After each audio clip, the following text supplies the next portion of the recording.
¿Traemos Biblia? ¿Sí? Por favor, me acompaña a Deuteronomio capítulo 8, verso 11. Voy a leer el verso 11 y después voy a leer el capítulo 17, el versículo 17 y luego el versículo 18. ¿Sí? Leo el versículo 11 y me salto al versículo 17 y luego el versículo 18. Cuando estemos ahí me dicen, por favor, y después oramos, ¿sí?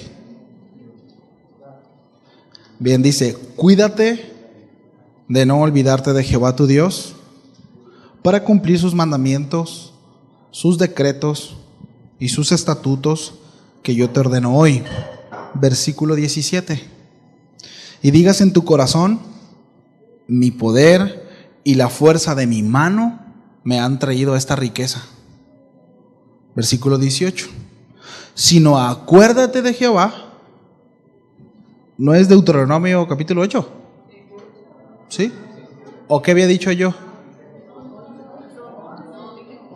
A ver, ¿quién da más, quién da menos? Deuteronomio 8, versículo 11. Sí. ¿Y el versículo 17 no es?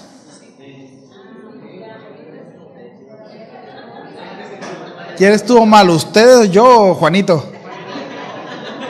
Yo digo que Juanito. ¿Sí?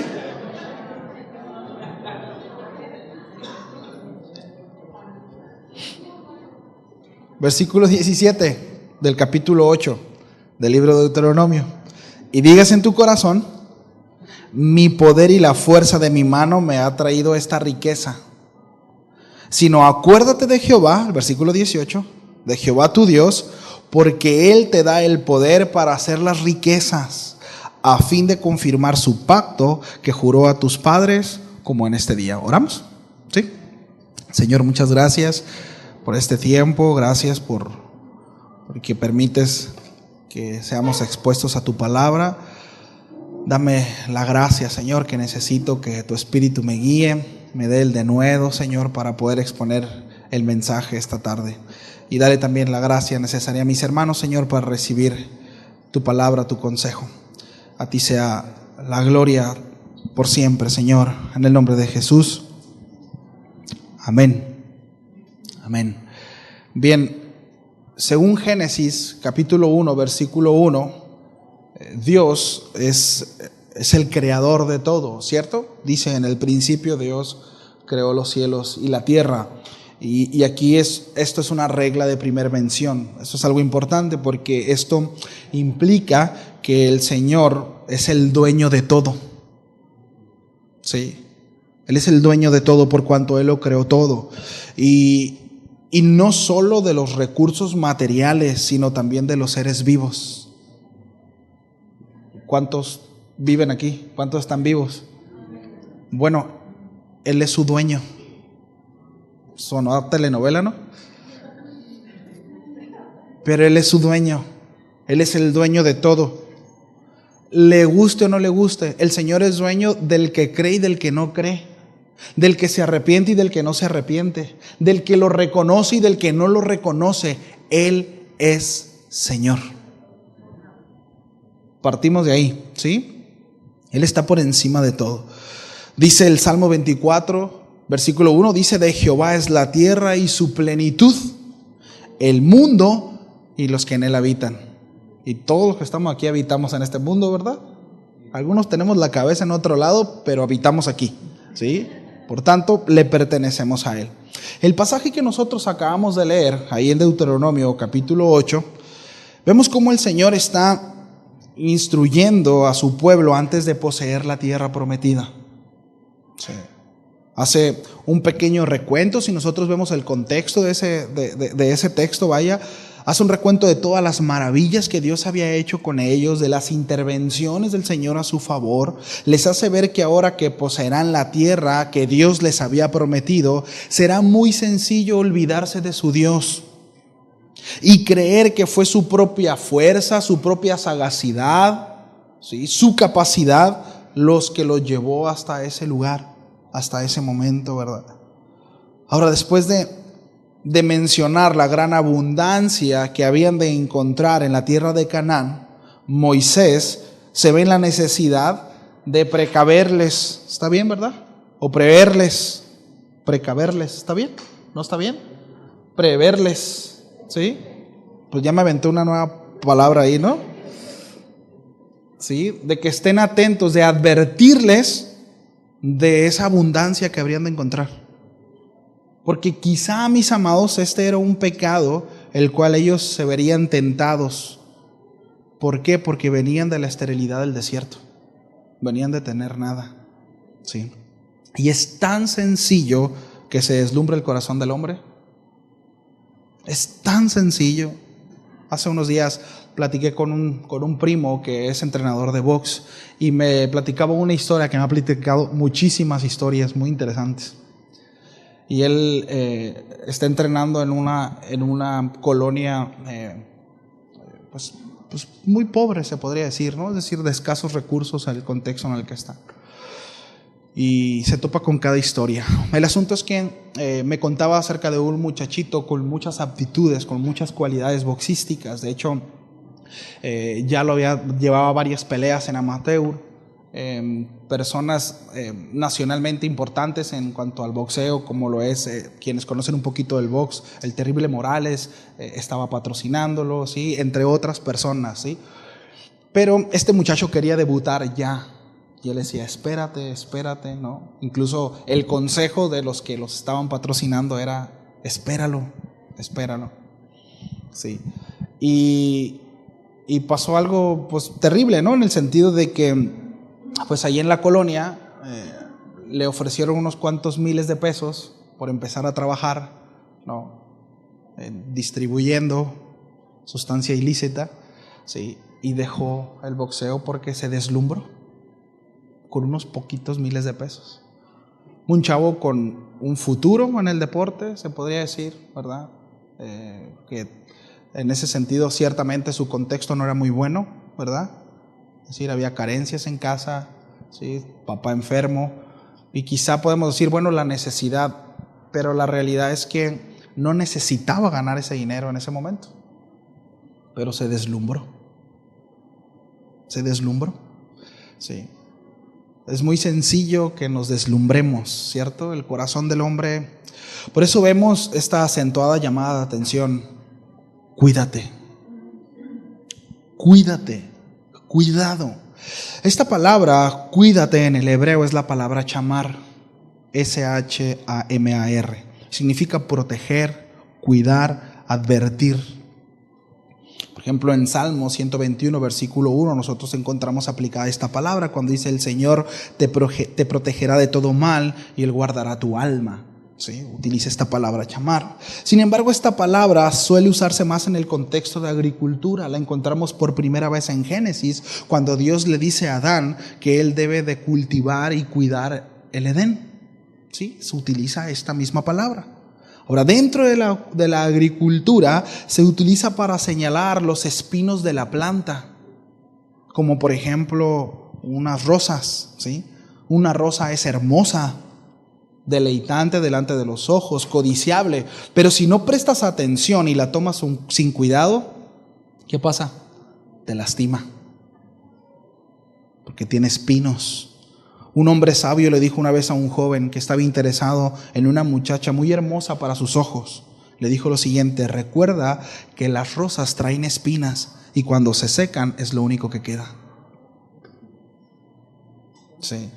Es decir, no podemos guiarnos, ¿verdad?, solamente por lo que ven nuestros ojos.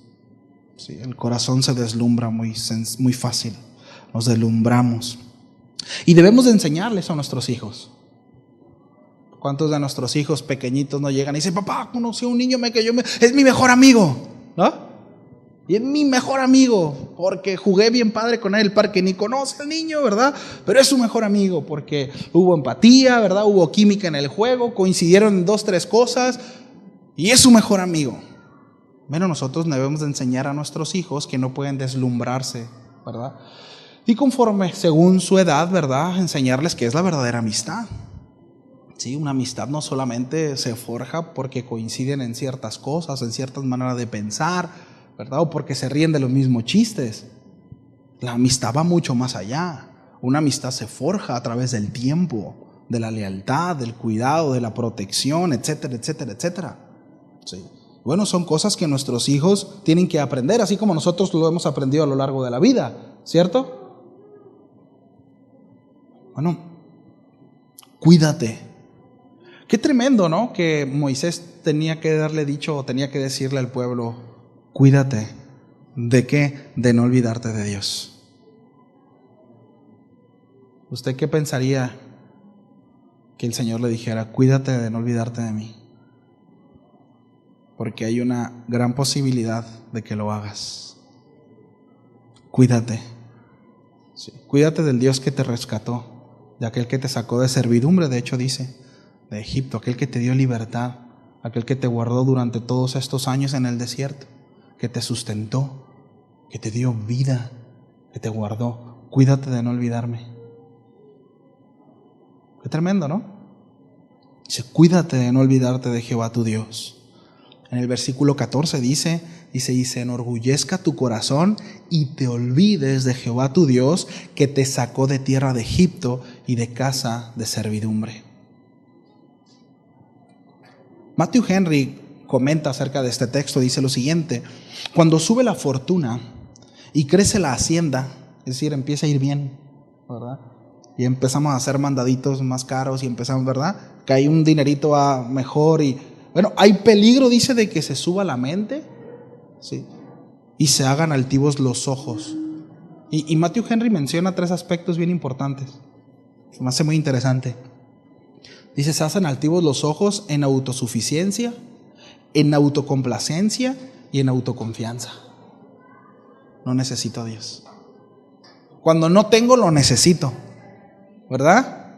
Pero cuando tengo, hay por ahí un chascarrillo, ¿no? Digo, no sé si fue verdad o no, pero hablan de una persona que no tenía muy buena relación con Dios. El asunto es que se digna, ¿verdad?, a orar a Dios mientras estaba buscando un estacionamiento. Él dice, Señor, mira, nunca te pido nada, Señor. Nunca te pido nada. Pero por favor, llevo como 3 vueltas a Soriana, que se abra un estacionamiento para que yo pueda estacionarme, y en eso se abre, el carro enfrente sale para que él pueda entrar. Dice, no, Señor, ya no te preocupes, ya encontré uno, ¿no? Así somos, ¿no? No, Señor, ya, no quiero quemar cartucho, ¿no? Ya encontré uno yo.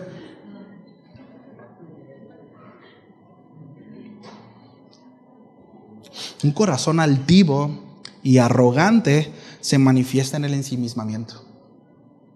Yo. Yo puedo, no necesito a nadie, ¿verdad? Es cuestión de echarle ganas. No necesito a los hermanos de la iglesia. Es más, son un dolor de cabeza los hermanos de la iglesia. Me han dicho, me han dicho. No digo yo, dicen. No necesito a la familia de Cristo, no necesito a los hermanos de la iglesia. No necesito que nadie se ande metiendo en mis cosas. Yo no me meto con nadie para que nadie se meta conmigo. Yo puedo, no necesito a nadie. Y en esta frase, ¿no? Es cuestión de echarle ganas. ¿Cuántos le hemos dicho a nuestros hijos eso? Hijo, es cuestión de que le eches ganas. Hoy en día, esto es muy interesante y lo mencionábamos un par de enseñanzas atrás, pero los sociólogos, así como los economistas, aseguran que el prepararse y el tener la actitud correcta ante la vida laboral no es suficiente para asegurar el éxito. Fíjense, es un cúmulo de factores que influyen para alcanzar las metas, como las amistades, las influencias, mencionan aquí el azar y la plataforma en donde se empieza, es decir, el estatus social. Sí. Ese pensamiento mágico de échale ganas y lo lograrás, no siempre es así. No es verdad. Porque hay un montón de jóvenes en el mundo que en verdad le están echando ganas. En verdad se están preparando y están preparados y en verdad se parten el lomo y no consiguen nada. Entonces, cuidado que nosotros pongamos a nuestros hijos tú échale ganas y prepárate y todo te va a ir bien.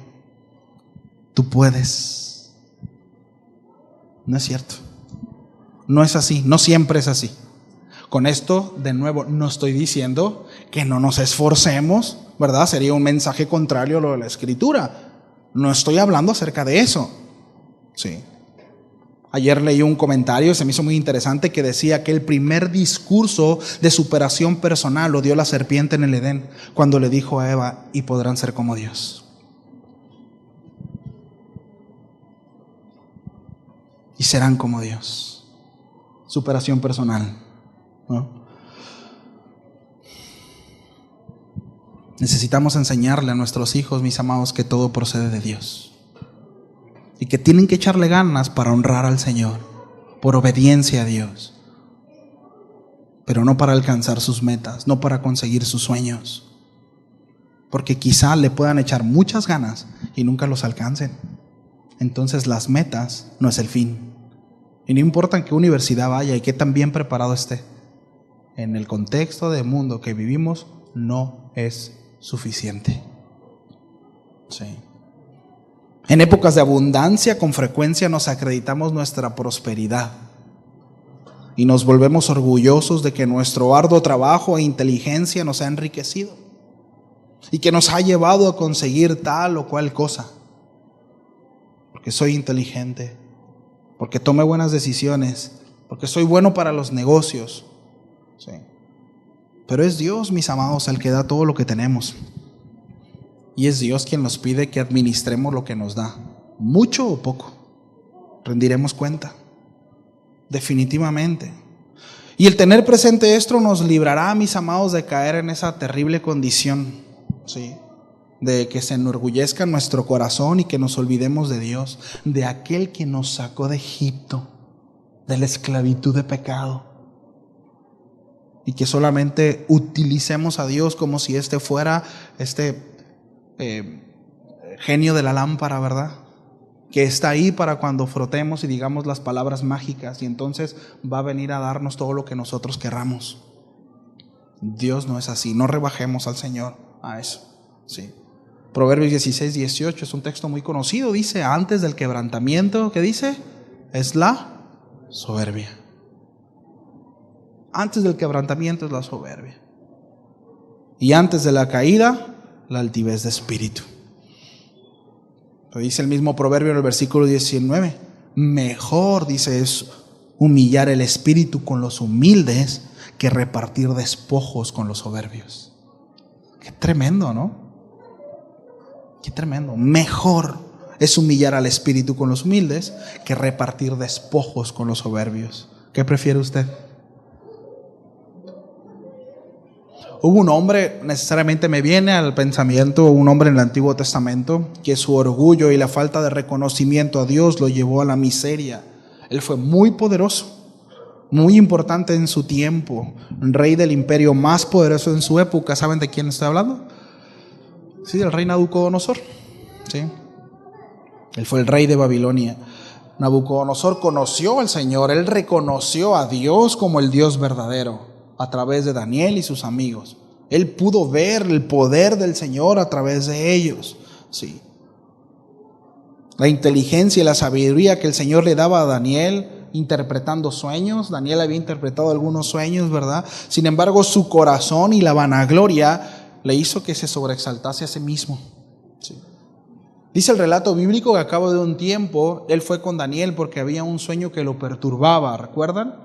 Y Daniel, pues el Señor le dio el discernimiento, la interpretación de este sueño, y le dijo lo siguiente: Daniel, Señor mío, el sueño sea para tus enemigos y su interpretación para los que mal te quieren. Es decir, viene algo bueno. Le había interpretado un juicio de parte del Señor al rey Nabucodonosor. Dice en Daniel 4:27: por tanto, rey, acepta mi consejo. Tus pecados redime con justicia y tus iniquidades haciendo misericordia para con los oprimidos. Pues tal vez, le dice Daniel, será eso una prolongación de tu tranquilidad. A mí me llama mucho la atención porque ¿sabía usted que los psicólogos, muchos de los psicólogos más importantes atacan la depresión precisamente ayudando a otros?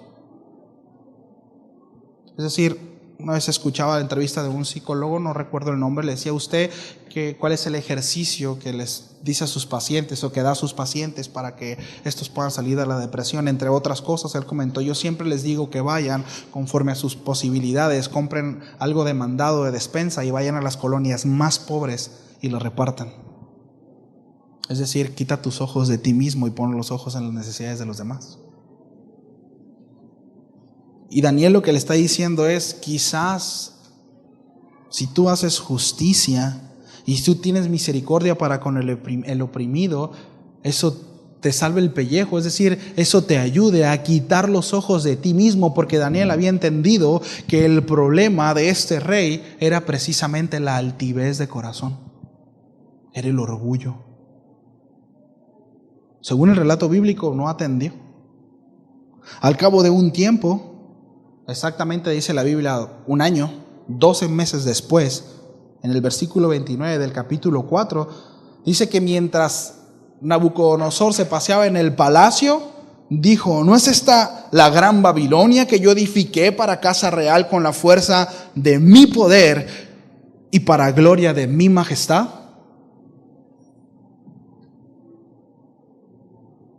Qué tremendo, ¿no? Aún estaba la palabra en la boca del rey cuando vino una voz del cielo: a ti se te dice, rey Nabucodonosor, el reino ha sido quitado de ti. Versículo 32. Y de entre los hombres, te arrojarán, y con las bestias del campo será tu habitación, y como los bueyes te apacentarán. Y 7 tiempos pasarán sobre ti hasta que reconozcas que el Altísimo tiene el dominio en el reino de los hombres y lo da a quien Él quiere. Qué tremendo, ¿no? ¿Quién es el que da el dominio, el reino a los hombres? ¿A quién se lo da? A quien Él quiere. Dice en el versículo 33, en esa misma hora se cumplió la palabra sobre Nabucodonosor. Y fue echado de entre los hombres y comía hierba como los bueyes, y su cuerpo se mojaba con el rocío del cielo hasta que su pelo creció como plumas de águila y sus uñas como la de las aves. Aquí hay un gran principio y una gran enseñanza. Es Dios el dueño de todo, como mencionábamos al principio. Y es Dios quien da, y es Dios quien determina cómo darlo y a quién darlo. Job cuestionó eso de parte del Señor. Dijo: Señor, pero ¿por qué? Bueno, y la respuesta de Dios para con Job fue: ¿por qué no? ¿Quién eres tú para cuestionar? Él es soberano. Señor, pero ¿por qué a él le das 10 y a mí me das 5? ¿Y por qué no? ¿O por qué a mí me das 10 y a él 5? ¿Y por qué no? ¿Acaso nuestra sabiduría es más alta que la del Señor? No. Aún a un rey pagano el Señor le pide cuentas, mis amados. ¿Qué nos hace pensar que Dios no nos pedirá cuenta a nosotros de lo que pone en nuestras manos? Y no solamente hablo de los recursos. Varones, Dios pedirá cuentas de lo que está haciendo con su esposa y sus hijos, de su matrimonio. Hermanas, Dios pedirá cuentas de su familia, de su hogar. Dios nos pedirá cuentas de qué es lo que se nos ha entregado. Sí. Debemos dejar de pensar que si algo tenemos, eso nos pertenece. Empezando por nuestros hijos. No me pertenecen mis hijos, le pertenecen al Señor. Sí. A veces tenemos la idea, ¿verdad?, de que son míos y yo hago lo que quiera con ellos. No. Rendiremos cuentas de lo que hacemos con nuestros hijos. ¿Sí? Entonces,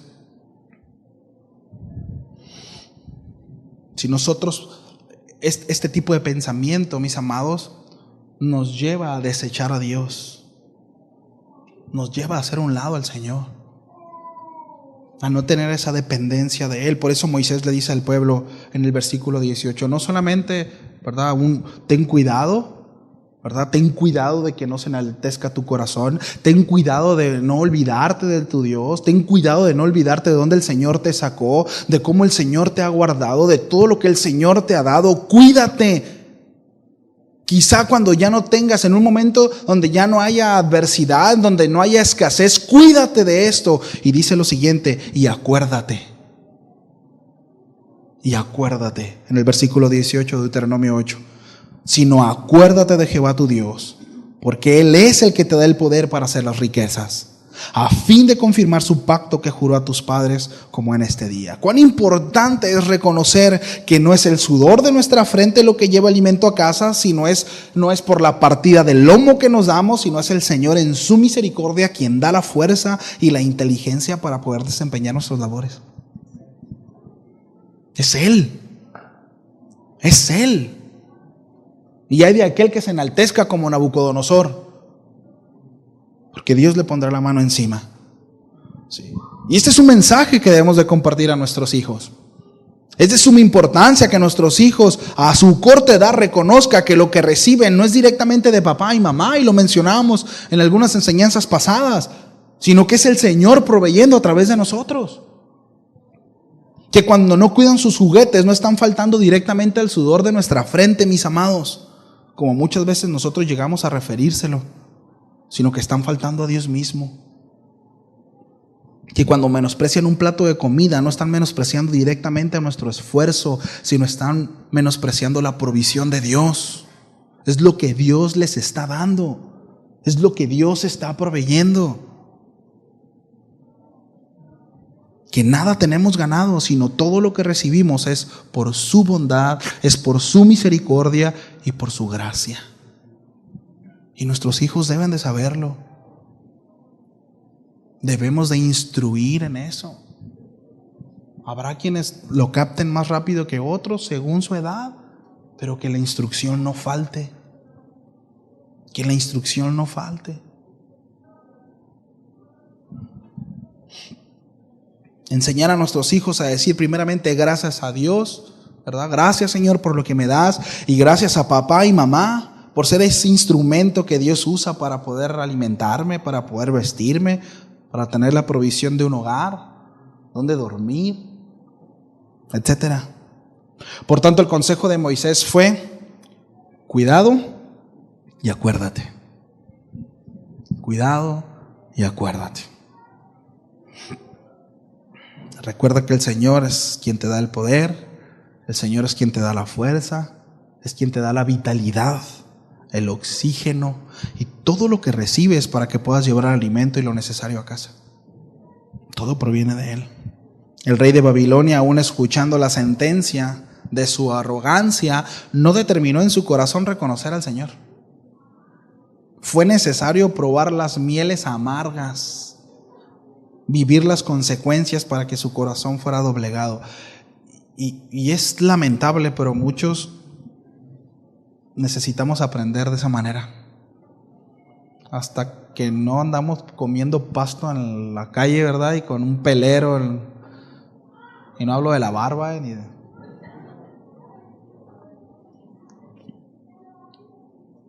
Pero de verdad, hasta que no andamos como animales, no entendemos. El Señor no quiere llevarnos a esas instancias, mis amados. El Señor no quiere eso.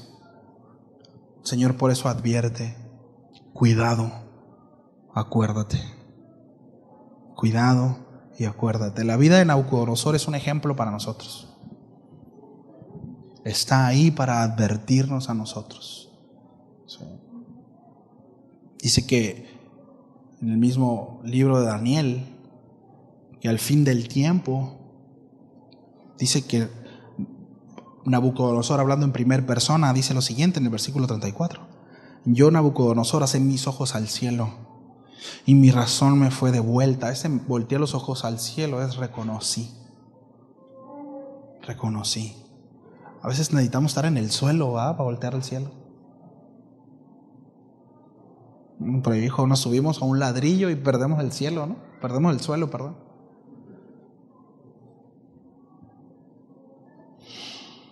Alcé mis ojos al cielo, pidiendo auxilio, socorro. Mi razón fue devuelta y bendije al Altísimo y alabé y glorifiqué al que vive para siempre, cuyo dominio es sempiterno y su reino por todas las edades. Todos los habitantes de la tierra son considerados como nada. Mire lo que dice de usted ahí, lo que dice de mí. Y Él hace, ¿qué? Según su voluntad. En el ejército del cielo y en los habitantes de la tierra, dice, y no hay quien detenga su mano y le diga, ¿qué haces? ¿Qué haces?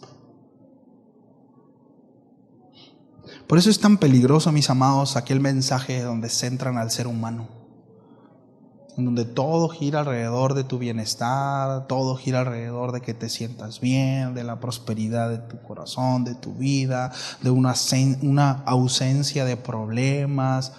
Es tan peligroso, porque el corazón espera tantito nomás. La Biblia siempre nos va a aterrizar y nos va a llevar a que el centro de todo es Él. Es Él. Se trata de Él. ¿Y en dónde encontraré la verdadera plenitud? ¿En dónde? En Él. En Él. Desgraciadamente y tristemente lo digo, se cumple lo dicho por el Señor: aquel que busque su vida la va a perder. Hay un montón de personas que están afanadas encontrando, buscando una vida y la están perdiendo porque no están dispuestos a perder su vida para entonces poder ganarla en Él. Porque no estamos dispuestos, porque hay orgullo, porque hay arrogancia, porque hay falta de perdón, porque no hay misericordia. Todo eso es sinónimo de ausencia del Señor en el corazón. Pero es más bonito cuando te dices que Dios te ama tanto. Dios no quiere que sufras. Dios no quiere que padezcas. Si algo te incomoda, ruega a Dios para que lo quite, ¿verdad? Y ahí anda rogando: Señor, quítame este cocodrilo de un lado, ¿verdad? Y dame uno nuevo. Parece que no, pero sí hay de esas, ¿eh? Sí se predica eso. Sí se predica eso. Porque como yo soy lo importante, porque como Cristo murió para que yo fuera feliz, y no me hace feliz lo que tengo a un lado. Porque a mí me hace feliz una casa más grande, un mejor carro, ¿verdad?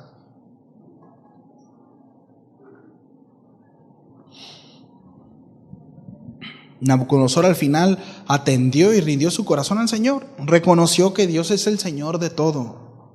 Por tanto, ¿verdad? Deberían nosotros, viendo este ejemplo, ¿verdad?, que vemos en Nabucodonosor, mi vida y los míos deberían de estar puestas en servidumbre ante Él, reconociéndolo a Él, ¿verdad? Recordemos que antes éramos siervos de Egipto.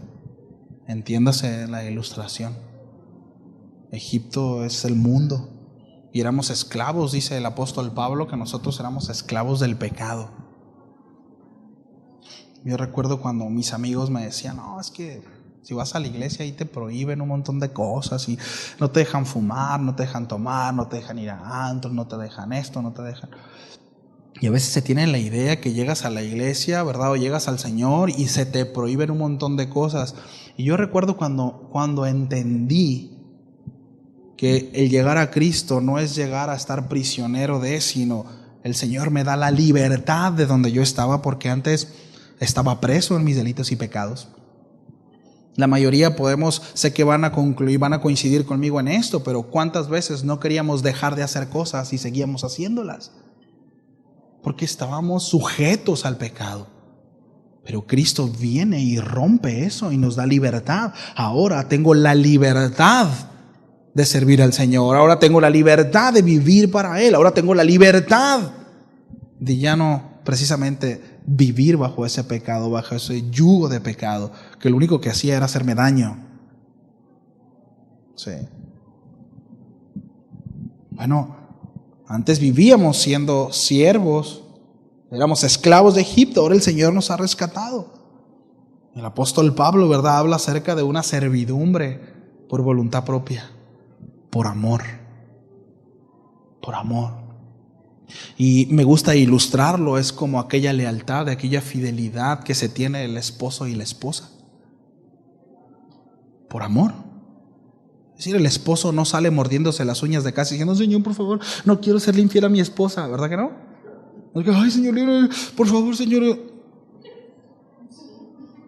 No, por cuanto teme al Señor y ama a su esposa, ¿sí? No hay esa necesidad, ¿verdad? Lógicamente si hay un Señor, líbrame, guárdame, pero no está preocupado: quiero ser leal, no, porque amo a mi esposa, ¿no?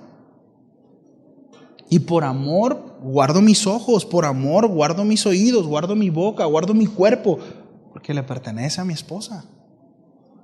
Sí. Bueno, así es con el Señor. El apóstol Pablo habla acerca de ser esclavo por amor. Sí. Recuerdo, veo todo lo que el Señor ha hecho por mí, cómo me rescató, cómo me libertó, cómo me dio esperanza, me dio una nueva vida. No concibo mi vida ahora ya sin Él. Sí. Bueno, así, antes, ¿verdad?, nos desvelábamos en la vagancia, invertíamos tiempo en el trabajo, con los amigos, hasta dinero, ¿verdad?, recursos en las tareas encomendadas de Egipto. Bueno, ¿por qué ahora no invertir eso también, pero en el reino de los cielos? Por amor. Pero a veces es triste, ¿no? Que antes sí me podía desvelar en el mundo, pero ahora, ay, no, muy temprano, pastor, ¿verdad? Otra reunión y nos pesa. Miren, algunos se acercan y dicen: oiga, pastor, ¿por qué no hay más reuniones? Si con 2 no la arman, si con 2 no vienen. Así o más claro. Se tenía que decir, dijo la ranita, ¿no? Ay, pastor, debería haber reunión de mujeres, de varones, de jóvenes, de matrimonios, tenemos miércoles y domingos y no vienen.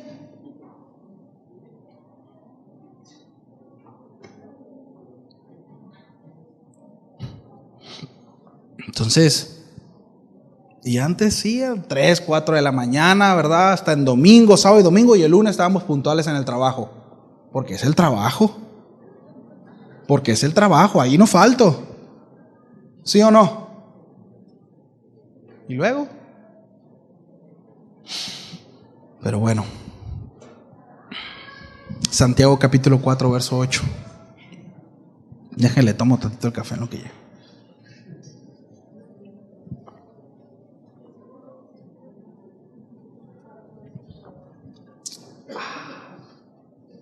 Está bueno el café.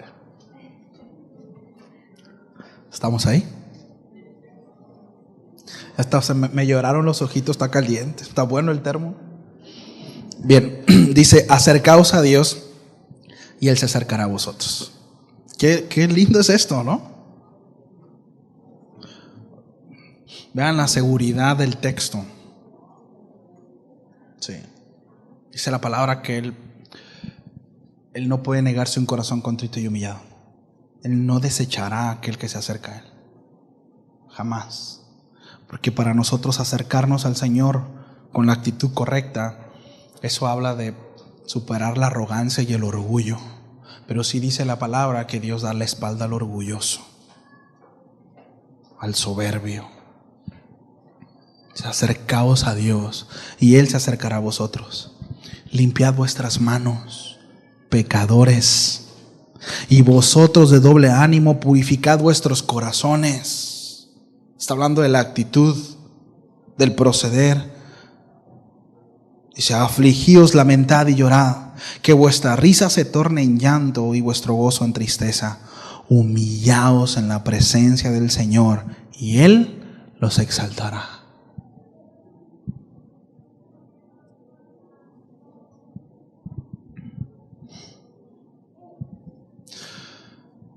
Si hay algo que el Señor trata de manera dura, es el orgullo.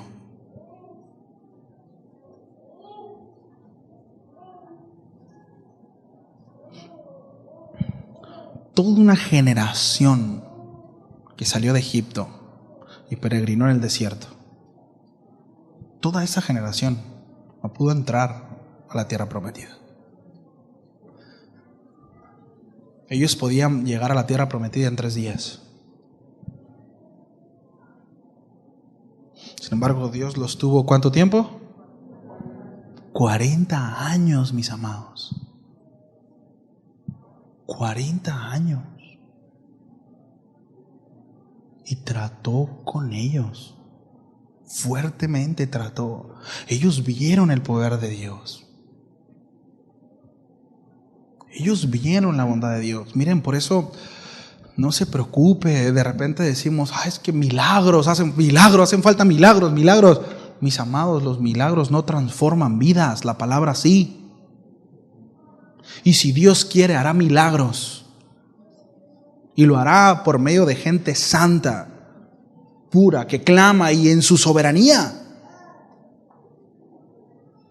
cumpliendo un propósito, haciendo su voluntad. Pero toda esa generación vio literalmente abrirse el mar. Toda esa generación vio cómo una columna de fuego los guiaba, cómo sus prendas no se desgastaban e incluso crecían junto con ellos. Les caía pan del cielo, mis amados. Y al principio hubo gozo, llanto y canto, pero después de un tiempo dijeron, estamos cansados de este pan tan ligero. Quiero carne y cebollas de la cautividad. Extraño el mundo. Pues a todos esos Dios le dio cuello, porque no eran dignos. Porque no eran dignos. De repente tenemos la idea de que el Señor está, ábreme, tocando la puerta de su corazón, ábreme, y si me dejas pasar, déjame pasar. No, entendamos, nosotros no somos dignos de Él.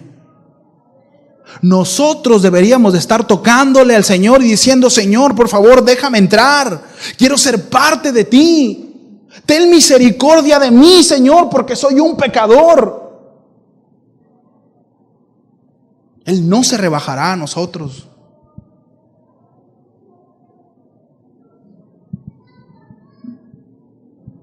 Hasta que Nabucodonosor entendió, alzó sus ojos, dice que la razón le volvió. Pero tuvo que probar, mis amados, las mieles de la disciplina.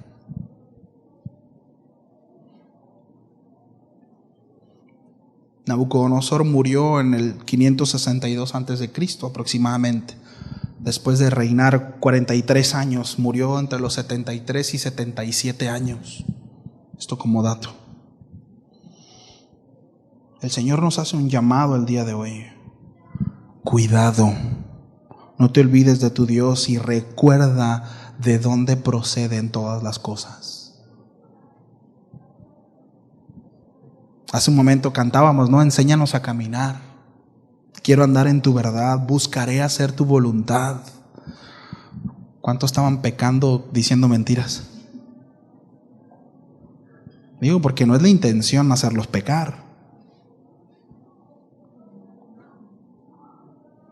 Pero qué importante es cantar con el entendimiento, porque nos estamos comprometiendo.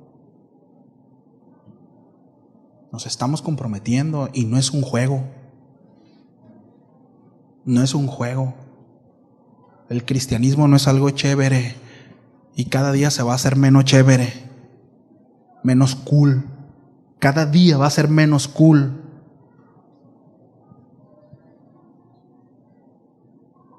Nos va a costar la vida. Miren, quizá no a nosotros, pero no sé a mis hijos y a mis nietos. Y si mis hijos, como lo he mencionado antes, ven una caricatura de cristianismo en sus papás, ellos van a reproducir lo mismo, una sátira de cristianismo.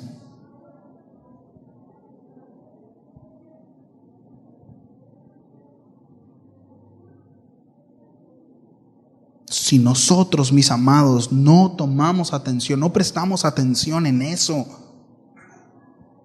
y no imprimimos no forjamos a nuestros hijos en el temor al Señor,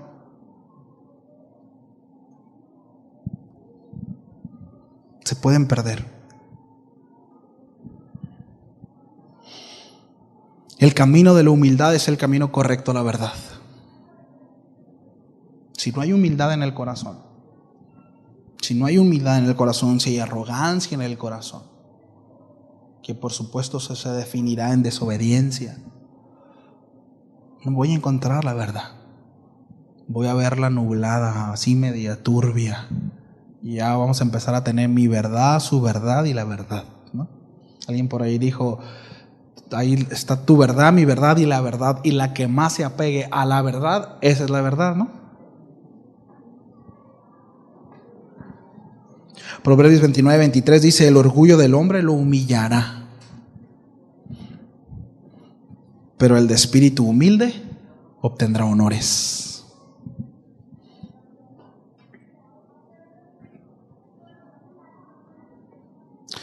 Quiero hacerle un par de preguntas.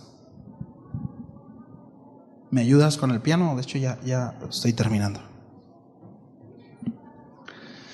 ¿La altivez en nuestros hijos acaso no será un reflejo de nuestra obstinada manera de pensar y ser?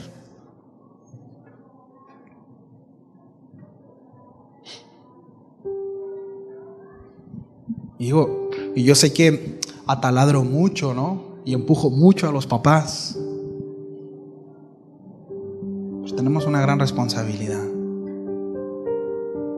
Porque uno como sea, pero las criaturas.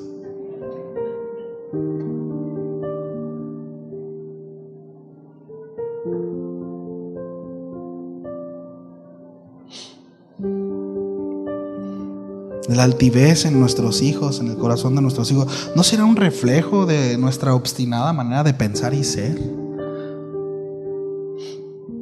¿No será que así somos nosotros también? No digo que necesariamente sea el caso de todos, no. Muchas veces, y esto lo menciono, es importante. César comentaba hace rato sobre nuestros niños corriendo. Es peligroso, y una que deben de aprender que hay lugar para todo. ¿Sí? Y los niños son niños, ellos siempre que tengan la oportunidad de jugar lo van a hacer porque son niños. Está bien, así funcionan.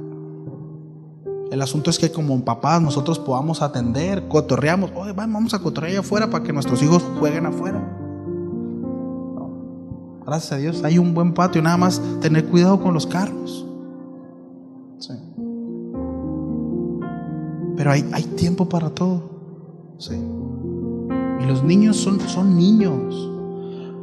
Y miren, y no todo el niño que es inquieto es mal portado. No todo el niño que es inquieto, que anda jugando, no siempre es por rebeldía, ni por orgullo, ni por...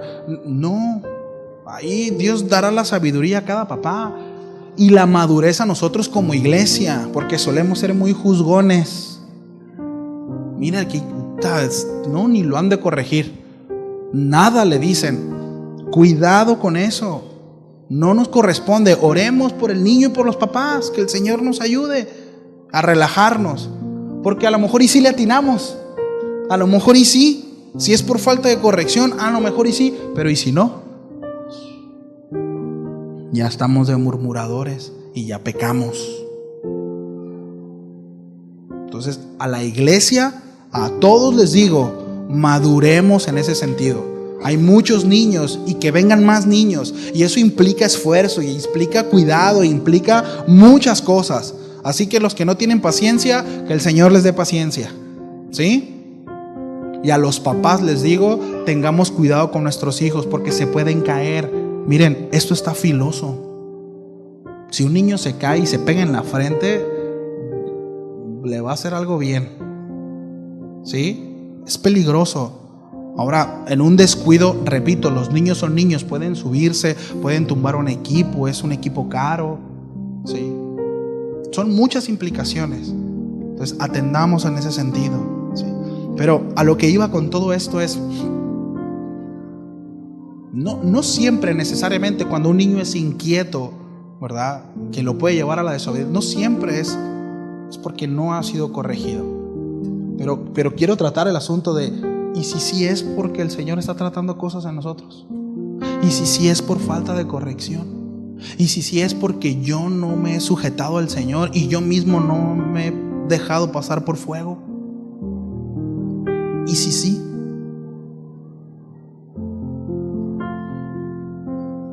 ¿Podríamos considerar que la rebeldía de nuestros hijos podría ser un reflejo de mi falta de sumisión a Dios y mi autosuficiencia? ¿Podría considerarlo?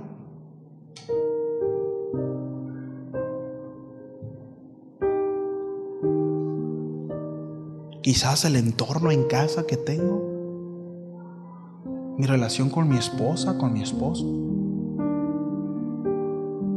¿Podría considerar eso?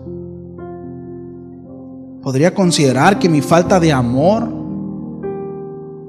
o demostración de amor y afecto por mi esposa o por mi esposo está afectando a mis hijos? Que quizás el lugar a donde mis hijos no quieren estar es en casa y quieren estar en todos lados menos en el hogar o donde debiera ser su hogar. Y hogar no es igual al lugar donde duermen y donde pasan la mayoría de su tiempo.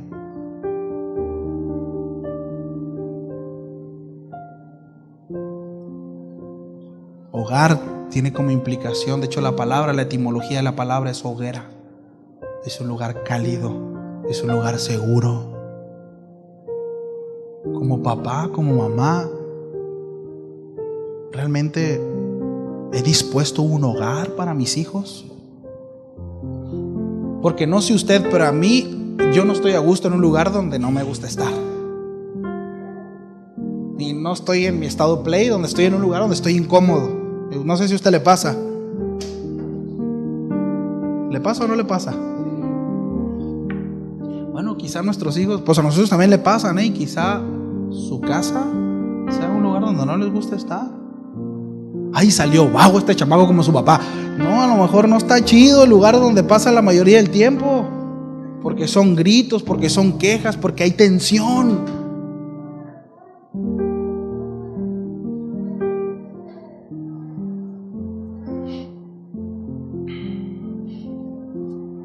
Dobleguemos el corazón, mis amados, al Señor. Dobleguemos el corazón al Señor y enseñémosles a nuestros hijos que todo proviene y procede de Él. Guardemos nuestro corazón, de no olvidarnos de Él y pretender que lo que hacemos es que porque a lo mejor no lo decimos, ¿verdad?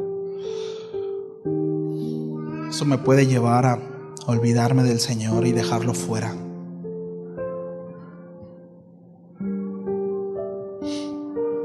Espero de todo corazón que el Señor haya hablado a nuestras vidas y que nuestra respuesta sea pronta y que en verdad reconozcamos al Señor en todos nuestros caminos. ¿Sí? Oramos, vamos, gracias a Dios.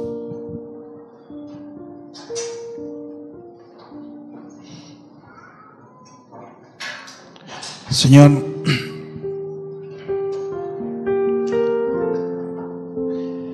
ayúdanos a darnos cuenta, Señor, de dónde tenemos que corregir. Hay pecados en mi vida que quizá tengo bien identificados, Señor, y que sé que debo cambiar. Y quiero atenderlo, Señor. Quiero atender. Ayúdame a doblegar el corazón, a realmente humillarme delante de ti, y que mi corazón sea trabajado y sea moldeado, que pueda reconocerte, Señor, como el alfarero y yo tu escultura, Señor, y poder tener la humildad para que si tú ves necesario romperme para volver a hacerme, Señor, yo pueda recibirlo, reconociendo que todo lo que procede de ti, para mí y para los míos, es bueno. He de reconocer que no me gusta, Señor, a veces el trato. Me cuesta trabajo, Señor. Quizás a veces ni reconozco que lo necesito, porque hay muchos otros pecados que me son ocultos delante de mis ojos. Aún esos pecados, Señor, tráelos delante de mí y llévame al arrepentimiento. No solamente el poder reconocerlos, no solamente, Señor, el poder tenerlos claros, sino trabajar para ellos, Señor, y llevarlos delante de tus pies.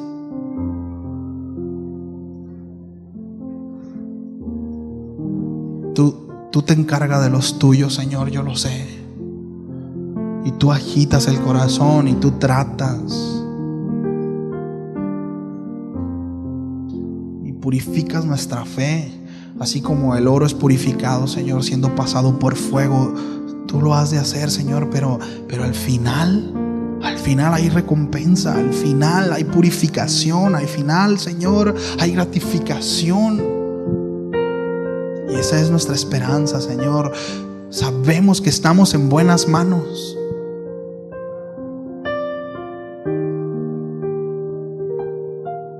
No te pido, Señor, que nos hagas pasar rápido por el fuego, ni que nos saques rápido del desierto. Solo te pido que nos des fortaleza, Señor, para ese proceso. Y manténnos en ese lugar el tiempo que sea necesario, pero que tu propósito se cumpla en mi vida y en los míos, Señor.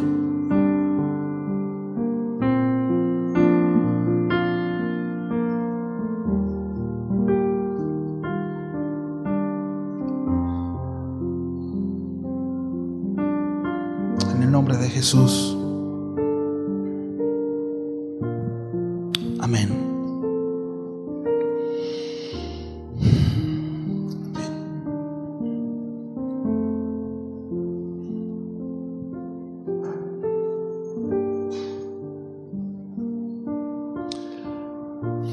Bueno, estamos despedidos. Salúdese, no salga corriendo, platique, ¿sí? Pues nos vemos, si Dios lo permite, el miércoles, ¿sí?